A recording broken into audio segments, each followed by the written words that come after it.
3 राज्यों में रामनवमी के दिन और उसके बाद से हिंसा देखी जा रही है। बंगाल में तो अभी भी स्ट्रीट फूड हिंसाओं का दौर जारी है। वहाँ की सरकार बोलती है बीजेपी का हाथ है, बीजेपी कहती है वहाँ की सरकार अपीजमेंट पॉलिटिक्स कर रही है। इस पूरे मामले पे आपका क्या रुख है?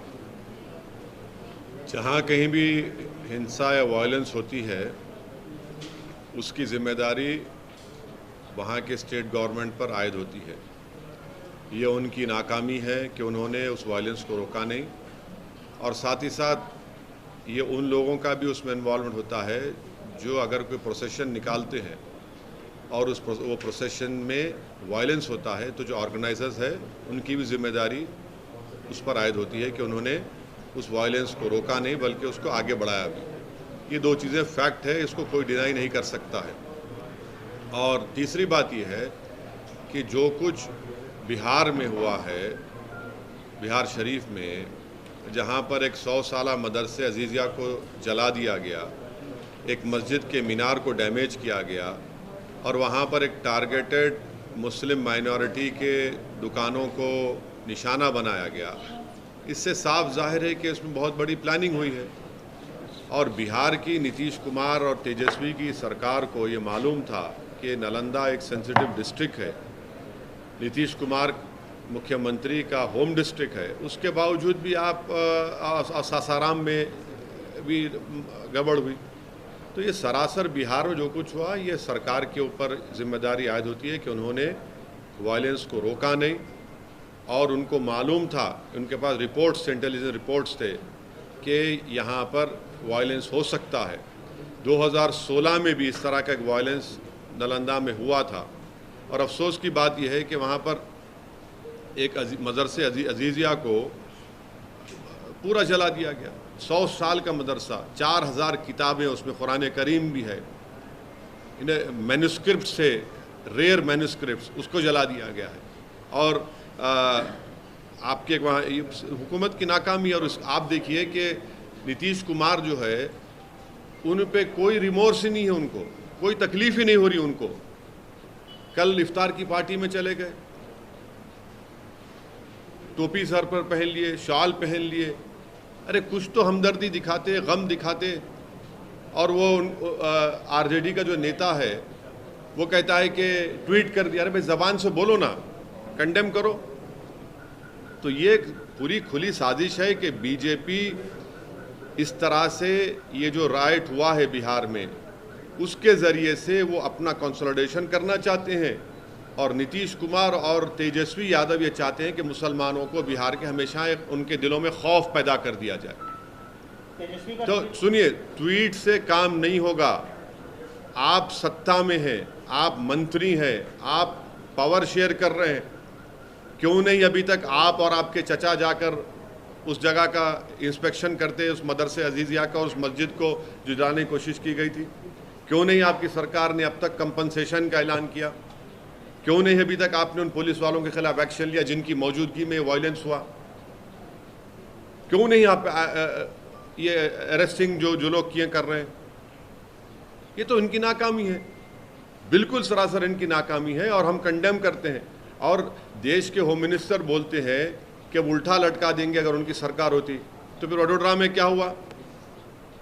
उल्टा लटका देंगे तो कर्नाटका में इदरीस पाशा को जिसने मारा उसको उल्टा लटकाएंगे होम मिनिस्टर साहब। कर्नाटका में आपकी सरकार है ना, आपका मुख्यमंत्री है। इदरीस पाशा को रामनगर डिस्ट्रिक्ट से किडनैप करके 20 लाख रुपये रैंसम पूछा गया, 20 लाख रुपये, और नहीं देने की बुनियाद पर उसको आप मॉबलिज कर दिए, उसको उल्टा लटकाएंगे।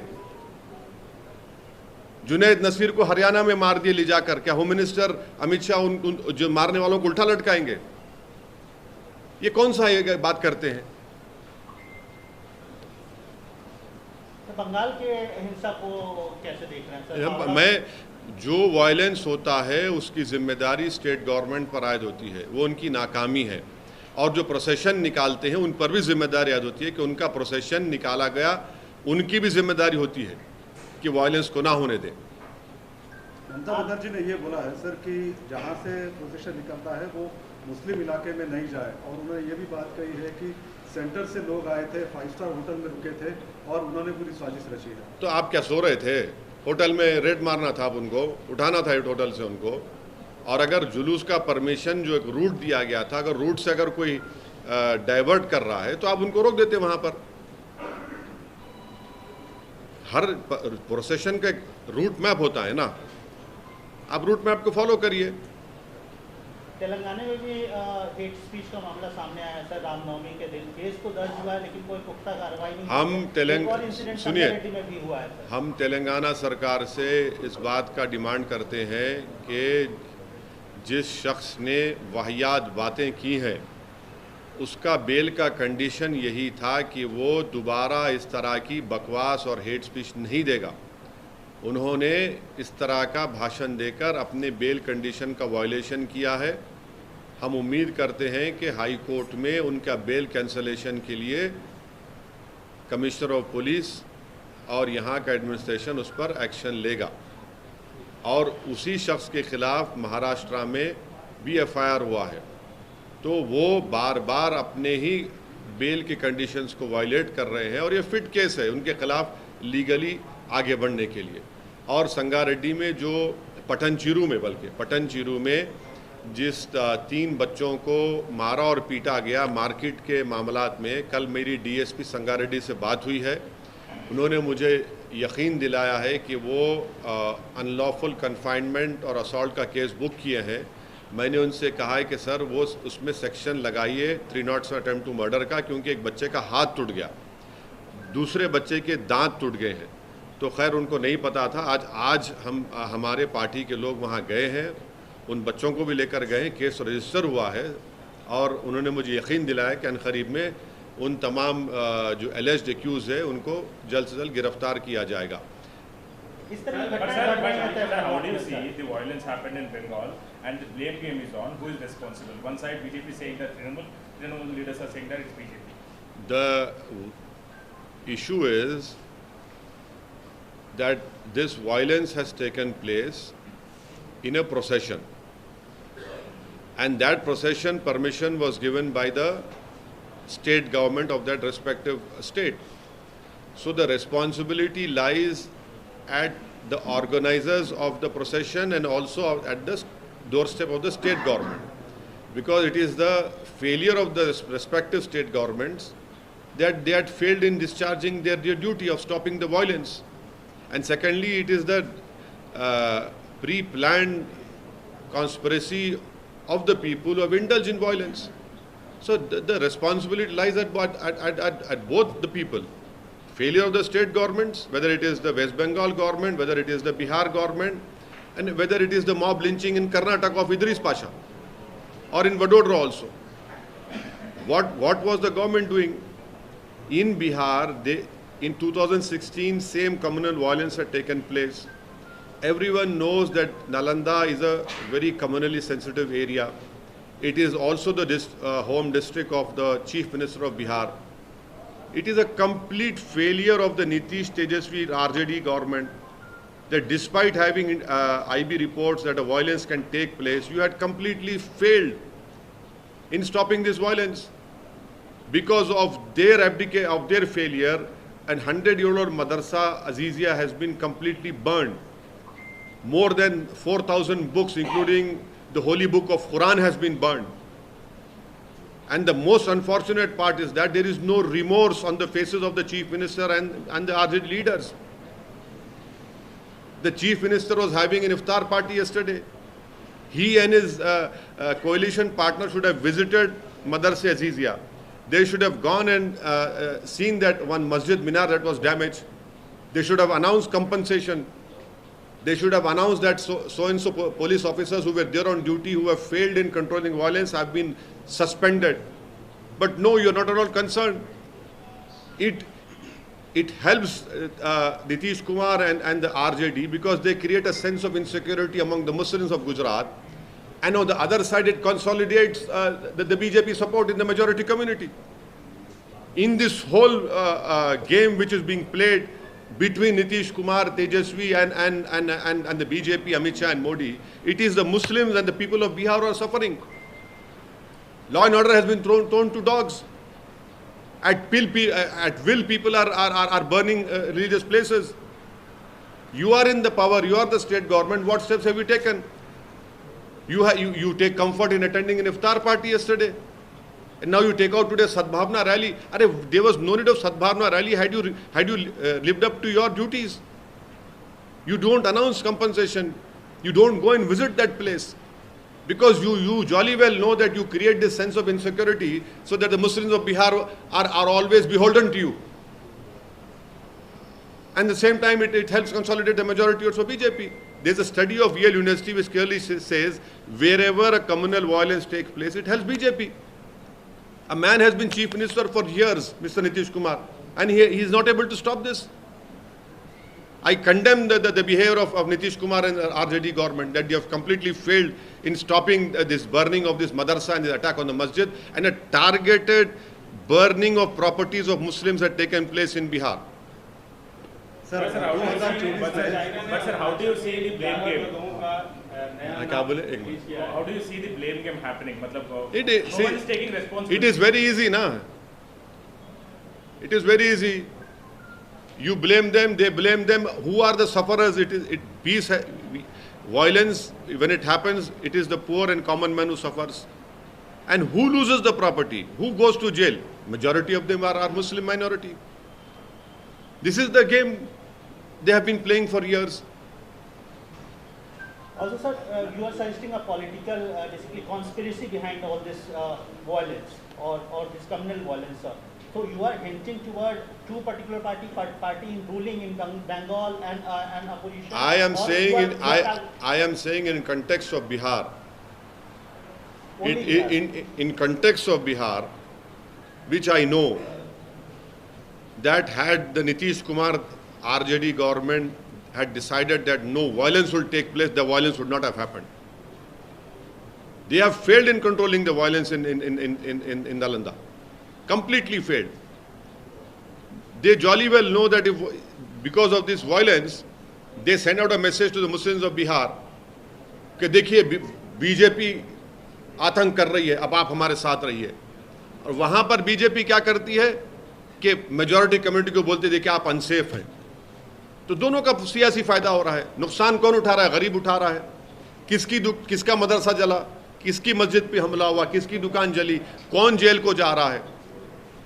यानी मुख्यमंत्री हैं और आप जबान से इसको कंडेम नहीं करते, ट्वीट करते हैं उनके अलायंस पार्टनर, इफ्तार की दावत कल खाते हैं, खजूर खाते हैं, कंपनसेशन अनाउंस नहीं करते, जाकर विजिट नहीं करते, वहां पर कुछ नहीं करते, क्योंकि मालूम ये कहां जाएगा बिहार का मुसलमान हमको छोड़कर. आप जाके मिलेंगे क्या? बिल्कुल. देखिए, जिस दिन मैं सत्ता में आऊंगा वो सवाल करिए मेरे से आप. मैं सत्ता में नहीं हूं. सत्ता में जो लोग हैं उन्होंने संविधान पर कसम खाई है और देश के होम मिनिस्टर बोलते हैं कि उल्टा लटका देंगे, उनकी सरकार आएगी. अरे उल्टा लटकाइए ना बिल्किस बानो के कातिलों को, रेप करने वालों को उल्टा लटकाइए. इदरीस पाशा के जो मॉब लिंचिंग हुआ रामनगर डिस्ट्रिक्ट कर्नाटका में, किडनैप करके मार दिया गया उसको. जुनैद नसीर के मारने वालों को उल्टा लटकाइए. अमित शाह साहब क्यों नहीं लटकाते आप एक तरफा क्यों बात करते हैं? आप तो भारत के होम मिनिस्टर है ना. जब आप उल्टा लटकाने की बात कर रहे हैं तो ठीक है, संविधान में उल्टा लटक जाएगा जब, तो सबको लटकाइए उल्टा आप. बोलिए. हाँ बोलिए. सर, चाइना ने अरुणाचल प्रदेश के 11 जगहों का नया नाम रिलीज किया, रिनेम कर दिया. अब सुनिए, तफसीली सवाल सुनिए. तफसीली जवाब ये है कि यहाँ पर मोदी सरकार एनसीईआरटी से मुगलों की तारीख को मिटा रही है, पास को. और चाइना जो है, जिसका मोदी जी G20 इंडोनेशिया में चेयर से, कुर्सी से उठकर पलटकर जाकर हाथ मिलाए थे, एनसीईआरटी में मुगलों की तारीख को मिटाया जा रहा है और चीन हमारी प्रेजेंट को मिटा रहा है. प्रेजेंट को मिटा रहा है हमारे नामों को. ये इसमें खुश है और चीन प्रेजेंट नामों को मिटा रहा है. तीसरी मर्तबा हो चुका है. क्यों हो रहा है? क्योंकि चीन जानता है कि देश के प्रधानमंत्री मोदी जी चीन का नाम नहीं लेंगे. दूसरा, ये सरकार फैक्ट्स नहीं बोलती. तीसरा, इनका रिस्पांस वीक है. इसीलिए इन तीन चीजों की वजह से चीन हमारे प्रेजेंट को मिटा रहा है और मोदी जी की सरकार मुगलों की तारीख को मिटा रही है. अब हम इस पर यह बोलना चाह रहे हैं कि 1653 में ताजमहल को शायद मोदी जी ने बनाया था, हाँ। 1648 में लाल किले को शायद नाथुराम गोडसे ने बनाया था, और 1857 की जो बेचारा जो बादशाह जो बर्मा जाकर मर गया, शायद वो सावरकर थे। और जो 1690 में जो पूरे विश्व का 24% जीडीपी था, शायद एम्परर मोदी जी थे, इसलिए 24% जीडीपी हो गया।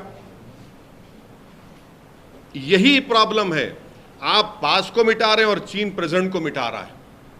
ये प्रॉब्लम है भारत में। चीन के ऊपर देश के प्रधानमंत्री एक शब्द नहीं बोलते, फैक्ट्स को छुपाया जाता है, और वीक रिस्पॉन्स है। 3 चीज़ों की वजह से चीन ही हरकत कर रहा है। अब आप बोलिए क्या हमारा रिस्पॉन्स है? कुछ नहीं है, हम नहीं माने। अरे क्या आपके देश के इलाकों का नाम मिटा रहा है, आपको उसकी फिक्र ही नहीं है, मगर आप तारीख मिटाएंगे। 1650 में, 1640 में, सन 57 में क्या हुआ था। अरे भाई ये देखो, आप सत्ता में है, ये क्या हो रहा है, इस पर गौर करिए। सर, इस बार के पार्लियामेंट सेशन में बहुत सारी खेमेबंदी हुई, कई पार्टियां एक साथ मिलकर खड़ी हुई, सब अपना अपना स्टैंड क्लियर कर रहे हैं। आप अभी तक अपना स्टैंड नहीं क्लियर। क्या मेरा स्टैंड क्या है? मैं तो हमेशा बीजेपी को अपोज कर रहा हूं और करता रहूंगा। तो मैं सुनिए क्या सुनिए जो मैं समझ गया आपका सवाल मेरे भाई। यूएपीए का जब कानून जुलाई अगस्त 2019 में अमित शाह होम मिनिस्टर लेकर आए थे, तो क्या कांग्रेस ने सपोर्ट नहीं किया था? और असदुद्दीन ओवैसी ने अपोज किया। हम तो हर कानून अपोज करते हैं, हम तो क्लियर कट हैं, बीजेपी के खिलाफ थे, हैं और रहेंगे आइडियोलॉजी की बुनियाद पर। हम तो कह रहे हैं कि 2 समंदर के किनारे एक हो ही नहीं सकते कभी। तो क्या 2024 में, जैसा कि तमिलनाडु के मुख्यमंत्री बोल रहे हैं कि अलग अलग चेहरे होने से नुकसान हो सकता है, तो एक ही चेहरा अपोजिशन का होना चाहिए, मोदी और बीजेपी को लेने? क्या उन्होंने ऐसा कहा है क्या? हाँ, उन्होंने कहा कि सब विपक्षी पार्टियों को एक साथ एक मिलकर आना चाहिए और एक ही चेहरा होना चाहिए, ताकि मोदी को, प्रधानमंत्री को। एक चेहरा कौन है वो? केसीआर साहब से। हाँ, इन्हें एक चेहरा उन्हें बोले क्या उन्होंने? एक चेहरा कौन है? सभी लोग कोशिश कर रहे हैं। कौन? केसीआर साहब। नहीं, एक चेहरा उन्होंने बोले क्या? एक चेहरा कौन है? हम क्या बोल रहे हैं, भारत में अगर 24 में नरेंद्र मोदी को हराना है, बीजेपी को नहीं, नरेंद्र मोदी को दोबारा सत्ता से आने से रोकना है। बीजेपी अब नहीं रहे, खाली नरेंद्र मोदी पार्टी हो गई वो। नरेंद्र मोदी को रोकना है तो 540 पर 540 चेहरे मिलकर मोदी को हराना चाहिए। मैं शुरू से कह रहा हूं ये स्ट्रेटेजी कामयाब हो सकती है। अगर आप ये चेहरों को लेकर जाएंगे तो फिर बीजेपी को फायदा हो जाएगा। 540 में बहुत सारे तो वही लोगों के हैं ना सर। कहाँ नहीं, आगे जब मतलब आप ये कह रहे हैं कि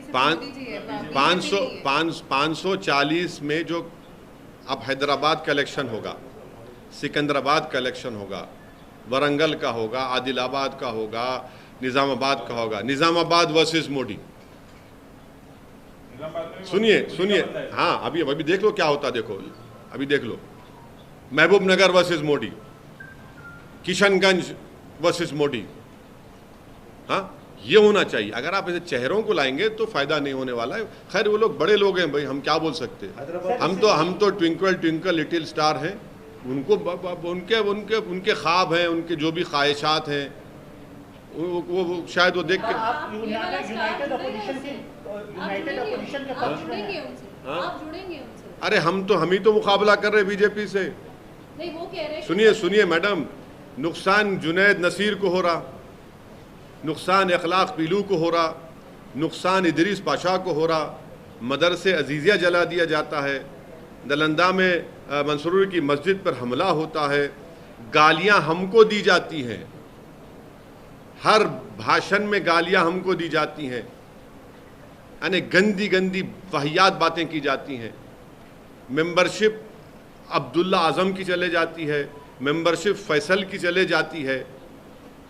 कितने मिसालें आपको दूं? विक्टिम तो हम है ना, आप तो विक्टर हैं, विक्टिम तो हम है।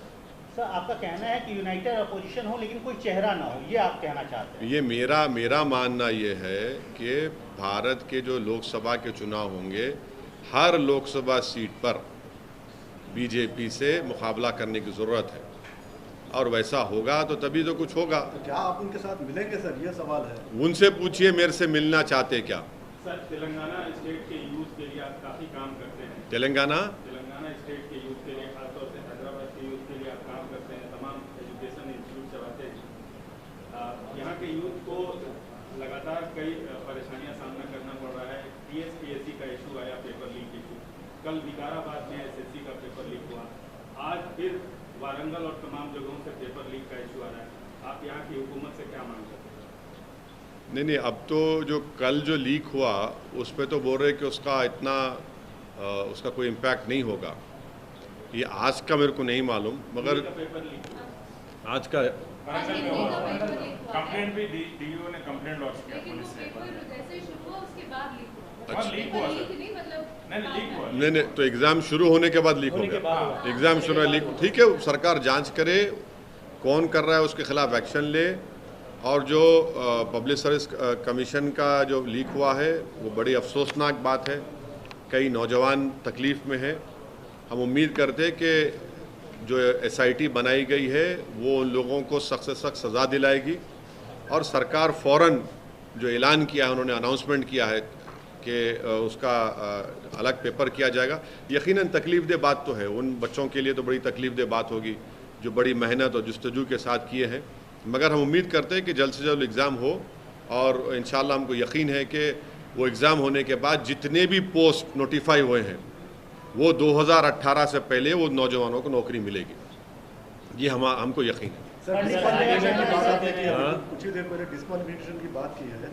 क्या डिस्क्वालिफिकेशन? डिस्क्वालिफिकेशन, हाँ। अलग अलग लोगों के डिस्क्वालिफिकेशन। राहुल गांधी का डिस्क्वालिफिकेशन जो चल रहा है, हाँ। कल भी आपने देखा कई सारे लोग उनके वहाँ पर हाँ, गए। जाना चाहिए, उनकी पार्टी का मामला है, मैं क्या करूँ। तमाम अलग दीगर पार्टियों के लोग अपनी जो सियासी अदावत है बुलाकर राहुल गांधी के साथ खड़े रहे। आपका क्या स्टैंड? अरे मैं तो देखिए, मैं उम्रा करने के लिए गया था। इम्तियाज़ जलील साहब ने पार्टी का स्टैंड वाजे किया है। उन्होंने कहा है कि जो राहुल गांधी के साथ हुआ है वो नहीं होना था। और वो दूसरा हमने ये कहा है कि भैया आपको ये आप जो गम और गुस्से का इजहार कर रहे हैं वो अब्दुल्ला आज़म पर भी करिए ना। एक धरने के केस में मेंबरशिप चले गई उसकी। फैसल लक्षद्वीप के जब हुआ, जब तो कुछ नहीं हुआ, खैर अब तो उन्होंने केस लड़कर हाई कोर्ट से उनको रिलीफ मिल गया मेंबरशिप। उस वक्त भी आपने कुछ नहीं दिखाया था। हमारा बोलना ये है कि देश का मुद्दा राहुल गांधी नहीं है। मोदी जी ये चाहते हैं कि राहुल बनाम मोदी हो जाए, और हम ये चाहते हैं कि बेरोजगारी का मुकाबला मोदी जी से हो। मोदी जी ये चाहते हैं कि राहुल का मुकाबला मोदी जी से हो जाए। हम ये चाहते हैं कि महंगाई का मुकाबला मोदी जी से हो जाए। मोदी जी ये चाहते हैं कि राहुल का मुकाबला मोदी से हो जाए। हम ये चाहते हैं कि चीन हमारी ज़मीन पर कब्जा करके बैठा है और मोदी जी खामोश बैठे हैं। ये मुद्दे हैं। मोदी जी ये चाहते हैं कि ये बाइट इनको सामने कर दो।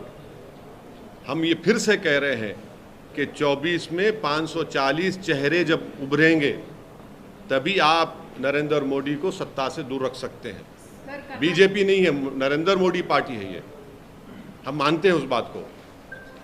कर्नाटक इलेक्शंस अनाउंस हो गए, आप कितनी सीट्स पे लड़ेंगे? और मैडम, हमने 3 सीट्स पर तो अनाउंसमेंट कर दिए हैं।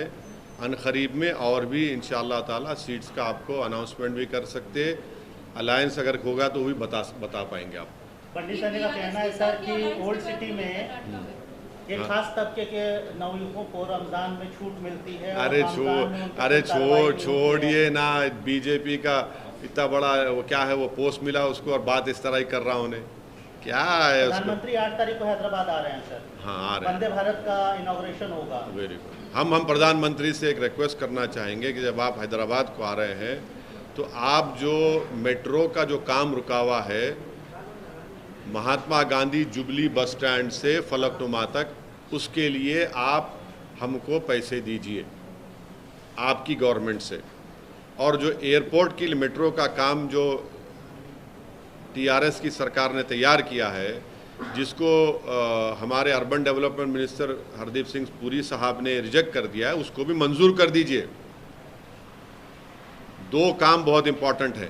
हम चाहते हैं कि जब देश के प्रधानमंत्री यहाँ पर आएँ तो वो हैदराबाद में हमारे पार्लियामेंट कॉन्स्टिट्यूंसी में जो ये जुबली बस स्टैंड से लेकर फलकनुमा में जो एक हिस्सा बचा हुआ है, उसके लिए आप गवर्नमेंट ऑफ इंडिया से उसका फंड कर दीजिए, और दूसरा जो मेट्रो की लाइन का प्रोजेक्ट स्टेट गवर्नमेंट ने भिजाया है उसको आप एक्सेप्ट कर लीजिए।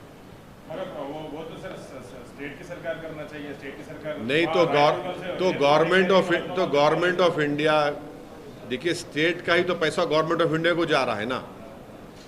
किसी सुनिए एक मिनट, किसी का जाती पैसा नहीं है, जनता का पैसा है, टैक्स का पैसा है, पर्सनल पैसा किसी का नहीं है। तो हम ये बोल रहे हैं कि जो पैसा जा रहा है आप वो दीजिए ना, यहाँ पर डेवलपमेंट का काम ही होगा ना। आप लोग बोलते डेवलप, हम बोल रहे डेवलपमेंट करिए, डेवलपमेंट का काम करवाइए, चलिए। हम ये चाह रहे हैं कि हमारे कॉन्स्टिट्यूंसी में नामपल्ली रेलवे स्टेशन को भी अच्छा खूबसूरत बनाइए, आप बनाइए बिल्कुल। Old city metro project united Andhra Pradesh में शुरू हुई थी, टीआरएस की सरकार 8 साल तक रही, अभी फिर से ये मुद्दा क्यों आ रहा है? अगर सरकार, राज्य सरकार करना चाहती तो पहले कर सकती थी। बिल्कुल सही, बिल्कुल। हम तो शुरू से इस बात का डिमांड कर रहे हैं कि प्लीज करवाइए, वो एक बिट बचा हुआ है, आप करवा दीजिए, हम तैयार हैं उसके लिए। तो उसके लिए फंडिंग की ज़रूरत है। हम कह रहे हैं कि गवर्नमेंट ऑफ इंडिया फंड कर दे। स्टेट क्यों नहीं कर रही? अरे स्टेट भी करेगा भाई, दोनों मिलकर करो ना। आप तो मेरे को बदनाम करते हैं, खाली ओवैसी खड़े होकर भाषण देता। अरे हम तो डेवलपमेंट की बात कर रहे हैं आपसे, करा दो ना भाई, आप कराइए डेवलपमेंट का काम, आप एक्सेप्ट करिए। कर्नाटक में चुनाव के लिए क्योंकि आप भी उतर रहे, तो क्या बीआरएस के साथ आप जा सकते हैं? किसके साथ? बीआरएस के साथ। बीआरएस क्योंकि वो भी कह रही है कि आएगी करके। देखिए हमारा मानना ये है कि के चंद्रशेखर राव बड़े श्रूड, सैगेशियस एक स्टेट्समैन है, और उन्होंने तेलंगाना में जो कुछ काम किया है वो काबिल तारीफ़ है। यकीनन मेट्रो के काम नहीं आए, ओल्ड सिटी में होना चाहिए, बहुत से काम नहीं हुए, होना चाहिए, मगर जो बिजली का इंतज़ाम उन्होंने किया, जो पीने के पानी का इंतज़ाम उन्होंने किया, जो इरिगेशन का इंतज़ाम उन्होंने किया, जो उनकी सरकार ने दलित, ओबीसी और माइनॉरिटी बच्चों के लिए रेजिडेंशियल स्कूल्स खोले, वो पूरे देश में कहीं पर नहीं है। तो ये काम उनका हुआ, उसको एक्सेप्ट करना पड़ेगा। हमारा उनसे इख्तलाफ था, रहेगा, हम उनको अपोज करते थे, करेंगे, मगर जहाँ पर काम हुआ तो वही बोलना पड़ेगा काम हुआ है। सर अपोज करने की बात है, यहाँ पर स्टेट में यूनाइटेड ऑपोजिशन की बात चल रही है सर। कौन? शर्मिला ने पुश किया है। कौन? वही शर्मिला ने पुश किया है सर इस चीज़ को।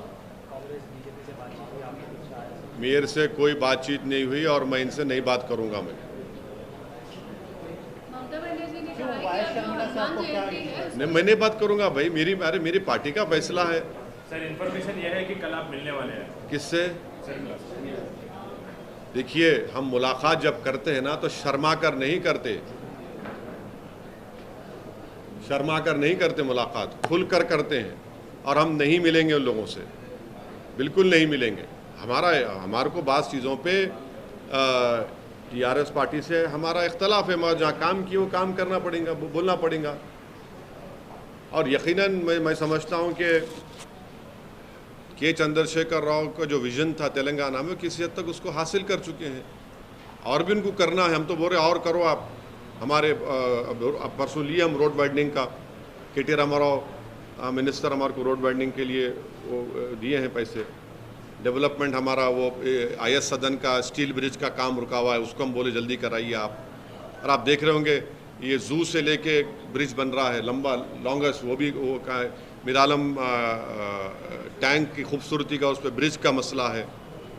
ये सब हम दौरा होना है सर आपका? हाँ, राजस्थान होगा। राजस्थान में हमने एक स्टडी करवाई है राजस्थान के मुसलमानों की बैकवर्डनेस के ऊपर, socially, educationally, poverty, health, unemployment, ये सब कराए। उसकी रिपोर्ट का हम अप्रैल के 2nd हफ्ते में जयपुर जाकर एक्सपर्ट्स को बिठाकर वो रिपोर्ट हम लोग रिलीज़ करेंगे और बताएंगे कि कैसा राजस्थान के मुसलमानों को ठगा गया है, चाहे वो भाजपा की सरकार हो या कांग्रेस की हो, वो रिपोर्ट रिलीज राजस्थान में पार्टी की क्या तैयारियां हैं सर? चल रही है। पार्टी कैसे नहीं कितने सीटों पे आप देखिए, हमारी तैयारी चल रही है, हमको कामयाबी मिल रही है। हम जब बोले जनवरी में कि राजस्थान में बजट सिर्फ 99 करोड़ है, अशोक गहलोत ने उसको बढ़ा दिया, 299 करोड़ कर दिया। और फिर उसके बाद हम जुनैद और नसीर के घर पर जाकर मिले, मुख्यमंत्री को हमने कहा क्यों नहीं जाएंगे, उनको जाना पड़ा। हम हिसार गए, अब मुख्यमंत्री वहाँ पर जा रहे हैं। तो हमारा काम चल रहा है, अच्छा काम चल रहा है। हमारी टीम, जमील खान साहब और पूरे हमारे कोर कमेटी के मेंबर्स बड़ी मेहनत कर रहे हैं और हम भी जा रहे हैं। मध्य प्रदेश में भी जाएगी पार्टी सर? मध्य प्रदेश में अभी हमारे को संगठन को और मजबूत करना है। अभी हम अनकरीब में हमारे उस संगठन के पोस्ट होल्डर्स का अनाउंस करेंगे, उसके बाद देखेंगे। सेंसस की बात आ रही है, उस पर वापस आ रहा है कि स्टालिन ने भी कहा कि सेंसस के ऊपर काम होना चाहिए, उसके बारे में आना चाहिए, कास्ट सेंसस जो है उसको लेकर। हाँ, कहाँ करवा दीजिए ना, जब आपके स्टेट में जहाँ जहाँ आप लोग स्टेट में पावर में वहाँ करवा दीजिए। और जब सेंसस की रिपोर्ट आएगी तो जिस कास्ट को बढ़ के हिस्सा मिला, जो पॉपुलेशन में कम है और जो पॉपुलेशन में ज़्यादा है जिनको हिस्सा नहीं मिला, उसका देंगे हिसाब। हम तो बोल रहे मुसलमानों का भी कराइए सेंसस, आप कास्ट सेंसस में मुसलमानों को उसे मुस्तस्ना मत रखिए। आप मुसलमानों में भी कास्ट है, कौन कह रहे नहीं है, बिल्कुल कास्ट है, रियलिटी है कास्ट। ममता बनर्जी जो है अब वो कह रही है कि हनुमान जयंती को लेकर जो है बहुत ज़्यादा सचेत और सतर्क रहना पड़ेगा। देखिए, लॉ एंड ऑर्डर और पीस मेंटेन करने के लिए ममता बनर्जी को पूरी कोशिश करनी चाहिए। हम भी जनता से अपील करेंगे बंगाल की कि क्यों आप वायलेंस की इजाज़त दे रहे, पीस को बरकरार रखिए, पॉलिटिकल फाइट लड़िए अपना। सर औरंगाबाद में भी हिंसा हुई सर, आपके जलील साहब के। हाँ, इम्तियाज़ जलील साहब को आप लोग क्रेडिट नहीं दे रहे, आप लोग तो क्रेडिट दे ही नहीं रहे इम्तियाज़ जलील को। हाँ, हिंसा के लिए दे दो कम से कम। चलो, अगर वो मंदिर में जाकर नहीं बैठती इम्तियाज़ जलील तो क्या होता था वहाँ पर? 3 घंटे इम्तियाज़ जलील बैठे रहे मंदिर के, पूरे क्राउड को भगाए वहाँ से। खुद पुलिस के लोग अपने व्हाट्सएप ग्रुप में बोल रहे बात को कि इम्तियाज़ जलील अगर नहीं होते तो वहाँ पर हिंसा हो जाती, वहाँ पर बहुत बड़ी गड़बड़ होती। आप लोग सिर्फ नेगेटिव स्टोरीज़ को और सेंसेशनलाइज करने की स्टोरीज कैरी करते। इम्तियाज़ जलील पे करिए ना आप लोग। मेरे ख्याल से खाली एक हमारे इंडिया टीवी ने इम्तियाज़ जलील को बुलाकर उनको सराहा, उनकी मेहनत को।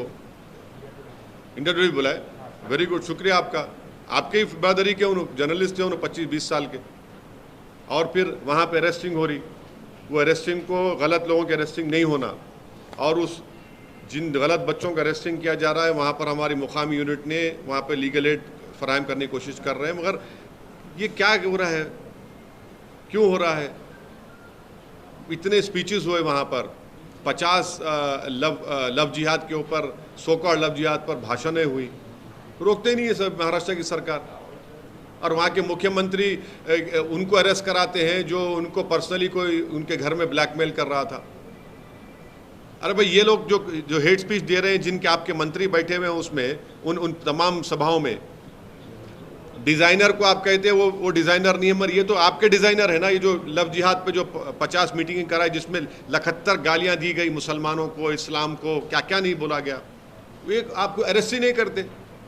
अरेस्ट करिए ना, जैसा आपने उसको अरेस्ट कराया वो डिज़ाइनर को, इसको भी कराइए। ये असल डिज़ाइनर आपके हैं, ये हैंडमेडन है आपके ये लोग। सर एक और उत्सव आ रहा है सर, हनुमान जयंती, जिसमें रैली निकाली जाती है। देखिए, रैली निकलेगी, निकलनी भी चाहिए, और पीस मेंटेन होना चाहिए। हम अपील करते हैं कि प्लीज़ अमन को बरकरार रखिए। अगर वायलेंस होगा तो गरीब का नुकसान होगा, वो अपने रोज़गार से महरूम हो जाएगा, नफ़रतें बढ़ेंगी। आप अपनी सियासी रोटी तो सेक सकते हैं, मगर इस नुकसान की पाँचपाई कौन करेगा? और सरकारों की जिम्मेदारी ये है कि वो जब परमिशन देते हैं तो वो पीस को इंश्योर करें। जो प्रोसेशन निकालते हैं उनकी जिम्मेदारी है कि वो पीस को इंश्योर करें।